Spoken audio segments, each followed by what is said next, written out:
Good day po, Sir Paul. Mag-share lang po ako ng kwento. Ako po pala si Ian. Nangyari po ito, 2001, sa lugar po namin, sa 13 Martires, Cavite. Bago ang lahat, magpapakilala po muna ako. Tawagin niyo na lang po akong Ian. Sa mga panahon po na iyan, kasisilang lang po ng una kong anak. Yung misis ko lang po noon ang nagbabantay sa anak ko. Medyo hindi kasi maganda ang relasyon namin sa mga magulang namin. Yung pagbubuntis kasi ng asawa ko noon, biglaan lang po talaga. Sa ngalan ng pagmamahal ko sa mag-iina ko, talagang ginapang ko. Makaipon lang po ng pera pampaanak, magkaroon ng sariling inuupahan, pangkain po namin. At syempre sa mga gatas at gamit ng bata. High school graduate lang po ako noon. Kulang din kasi sa pera. Ganoon din po ang asawa ko. 18 years old po ako. Siya naman po 17, mga menor de edad. Pero kahit ganyan, nagsumika po ako. Nilaban ko po talaga. Ang gusto kasi nila maghiwalay kami. Magpatuloy kami sa pag-aaral. Tapos magkanya-kanya ng buhay. Hindi naman ako papayag noon. Kaya mula po Caloocan, napadpad kami ng Cavite. At doon nga po kami sa 13 Martires nakahanap ng buhay. Mabuti na lamang po, meron po akong naging trabaho noon. Butcher po sa may palengke ng 13. Nagmakaawa lang talaga ako sa isang may-ari ng karnihan doon. Mabuti nga mabilis ako natuto Hanggang sa tumagal na nga po ako ng tumagal, gumaling na nga raw talaga ako sa pagkakarne. Sa pagtitinda ko naman po sa palengke, masasabi kong halo-halong emosyon ang naramdaman ko. Tuwa kasi maganda ang kitaan. Nakakapagod din kung minsan kasi bugbugan talaga doon. Nakakatawa rin kasi marami kang magiging kaibigan. Basta halo-halo talaga. Pero hindi po mawawala doon yung mga karanasan ko sa kababalaghan. Laking Maynila po ako. Lumaki ako sa syudad. Kaya sa totoo lang, hindi talaga ako naniniwala sa mga kababalaghan. Pero noong napadpad nga ako sa may 13, talagang nagbago ang buhay ko. Lalong-lalo na dahil doon sa amo ko na lahat na lang ata ng dapat hindi paniwalaan, pinaniniwalaan niya. Kaya dahil doon, nahawa na rin tuloy ako.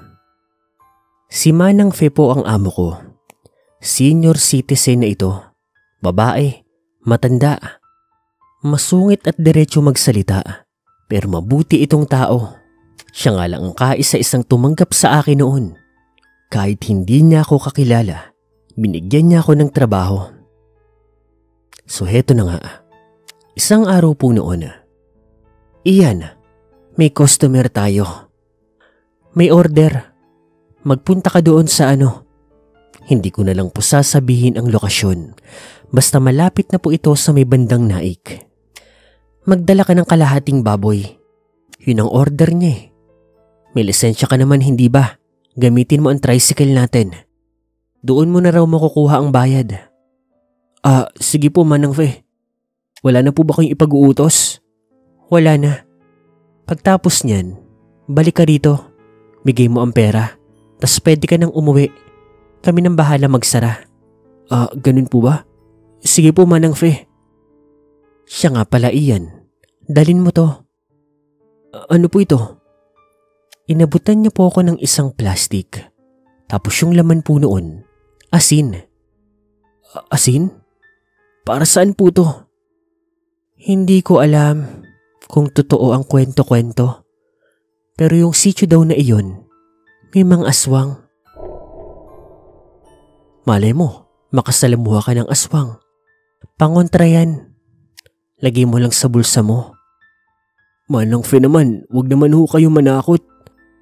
Kailan ba ako nanakot? Araw-araw po. Hoy, baka tadyakan kita dyan. Nag-iingat lang. Pero ito po bang customer nyo? Kilala nyo po ba to? Baka mamaya aswang to.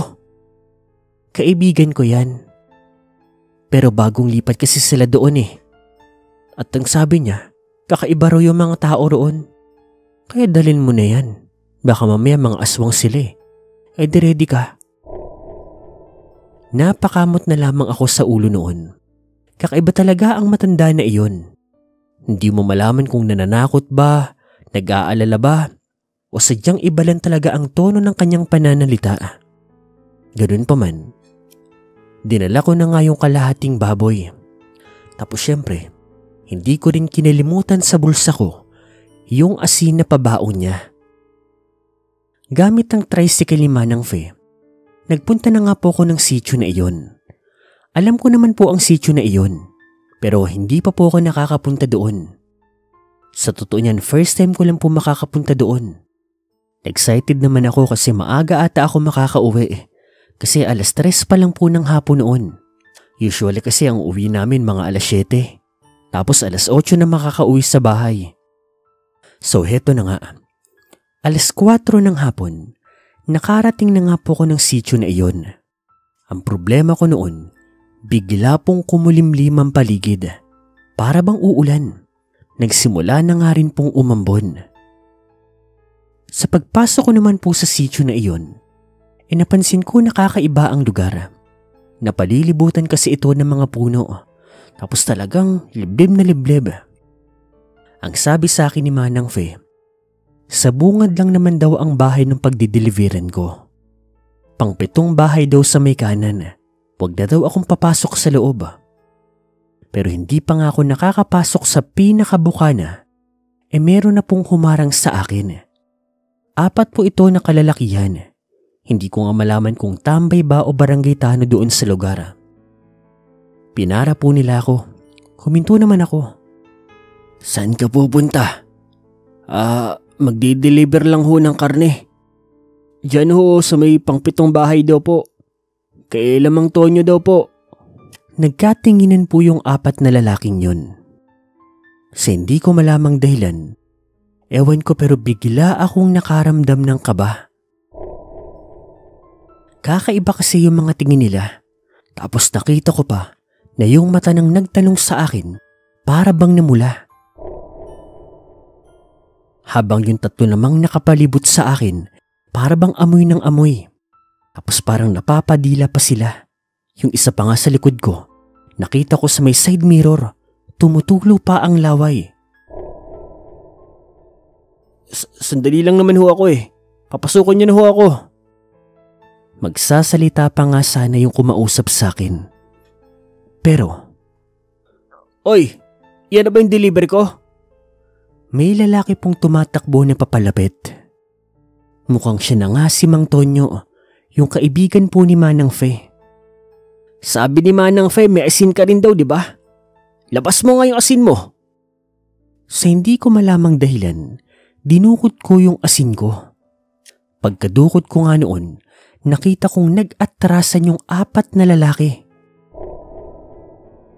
Hindi ko malaman kung natakot ba sila, parang nandiri, o parang nasaktan doon sa asin. Partida, hindi ko naman yun nilapit sa kanila ha. Talagang nilabas ko lang sa bulsa ko. Ikaw ba yung tauhan ni Manang Pe? Opo, iyan po. Ako si Tonyo. Sa akin yung kalahating baboy. Huwag mong pansinin tong mga uwas na to. Hoy, kung gusto nyo, sa bahay ko kayo manggulo. Marami ako dong kutsilyo, asin, tsaka kalamansi. May mga tanim din akong bawang. O kung gusto nyo, gawin ko kayong pulutan. Pagkasabi ni Mang Tonyo noon, ewan ko pero nag-atrasan pa po ang mga tao. Para ba silang natakot? Para ba silang nanginig?